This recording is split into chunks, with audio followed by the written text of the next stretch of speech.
د عذاب قبر نه د خلاصې دپاره دا دواړه صورتونه واحد خل دی که کم انسان غواړي چې ماته دې عذاب قبر ونه لګي او الله جل شانه دې ماته بهانه وکړي، دا دوه صورتونه دی وی الله تعالی به د دې په برکت سره عذاب قبر نه محفوظ ساتي. بسم الله الرحمن الرحیم. السلام علیکم ورحمت الله وبرکاته. زمرونو او خویندو، هر انسان په دنیا کې ګناهګار دی. الله فرمایي خلق انسان ضعیفه، انسان کمزوری پیدا شوی دی. د انسان نه به ګناه لازمن کیږي، لیکن زمونږ دغه لږ شان دی زندگی او ژوندون دی، او د دې ژوندون نه پس بیا زمونږ د الله طرف ته ورتګ دی. لیکن په منځ کې یو فاصله ده او هغې ته وایي د برزخ والا زندگی، یعنی د قبر والا زندگی. زه به ورته اسانه کړم. اوس په دې قبر کې چاته دا قبر د جنت د باغچو نه باغچه جوړه شي، چاته دا قبر د جهنم د کندو نه یوه کنده جوړه شي. ځکه حضور علیه السلام مبارک فرمایي، د حدیث مبارک نه ثابت دي چې یا خو د جنت د باغچو یوه باغچه ده یا یوه کنده ده د کندو د جهنم نه. خو د ټولو اول یاد ساتئ چې د عذاب قبر نه د نجات دپاره درته یو دو صورتونه ښیم. دا صورتونه وایي الله تعالی به عذاب قبر نه محفوظ ساتي. خو د هغې نه مخکې یو حدیث درته ویم. حضور پاک صلی الله علیه وسلم مبارک فرمایي خپل ځان د تشو متیازو د څاڅکو نه ساتئ. دا الفاظ مې داسې ویلې چې بعضې کسان دا بول لفظ نه پېژني، د تش بول نه. بعضې کسان هغه لکه تعلیم یې نه کړی نو په دې بول لفظ باندې نه پوهېږي، ځکه مې دغه چې کوم دي الفاظ استعمال کړل.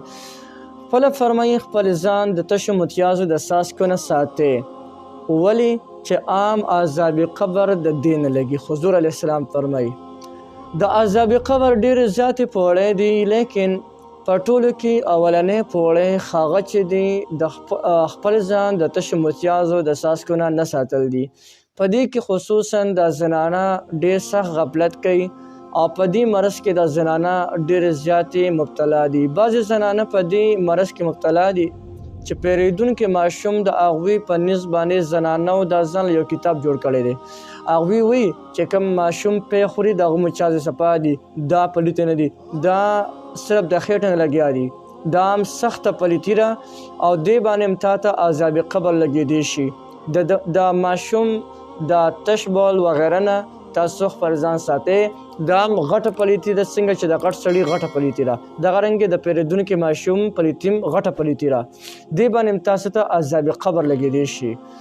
بعضې زنانه په دې غلط فهمۍ کې مبتلا شوي دي.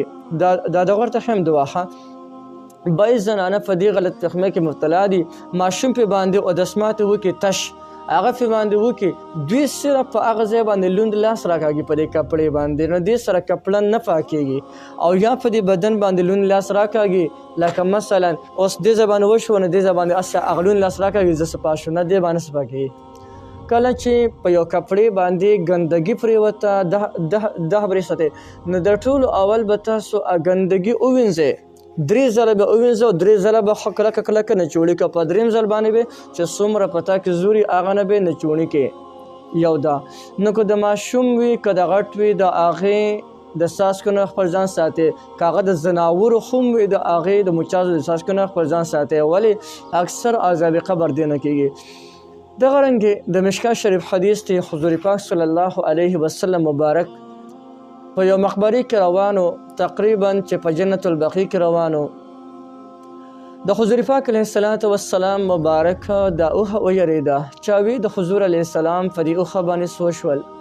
نبی علیه السلام مبارک وفرمیل دغه 2 قبرونو والا ته عذاب کېږي. د هغوی د سخت اواز نه ویرېده او بیا وفرمیل دوی ته د عذاب پس غټه خبره نه کېږي، یعنی دوی چې به دا کم ګناهونه کول نو دوی به دا ګناهونه غټ ګناهونه نه ګڼل. یو ته عذاب کېدو په دې وجه باندې چې هغه به چغلخوري کوله.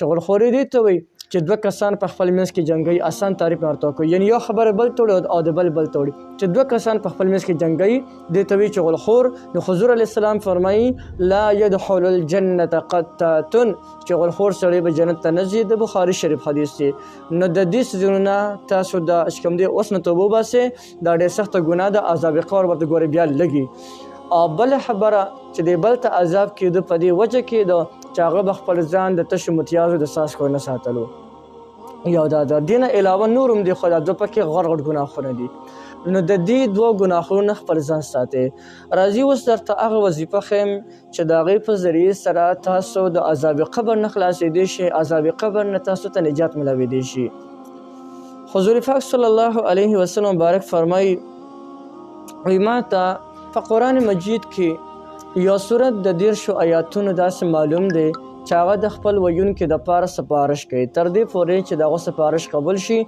او هغه کس ته بخښنه وشي وهي تبارک الذي بیا حضور علیه السلام وفرمایل دغه صورت تبارک الذي صورت دی نو سورة الملک ورته وایي صورت تبارک الذي ورته وایي دا صورت چې کوم انسان عرش په وایي په دې انسان باندې به عذاب قبر نه وي دغه رنګې دوی لاندې لیکلی دي چې کوم انسان روزانه پابندۍ سره سورت یاسین وایي نو په دې انسان باندې به هم عذاب قبر نه وي نو پکار ده چې د ورځې په شروع کې کله د سحر لمونځ وکړو یا د سحر د لمونځ نه مخکې یا د سحر د لمونځ نه وروسته پکار ده چې یو پیړۍ سورت یاسین لازما ویو او بیا چې کله سملو د سملاستو نه مخکې لازما سورة تبارک الذي یا سورة الملک څوک ورته د سورة ملک وي څوک ورته سورة تبارک الذي وي او دا په کومه سپاره کې دی چې کله 9مه سپاره څنګه کولاو کې د ټولو په شروع کې چې کم صورت راځي یعنی بسم الله الرحمن الرحیم تبارک الذي بيده الملک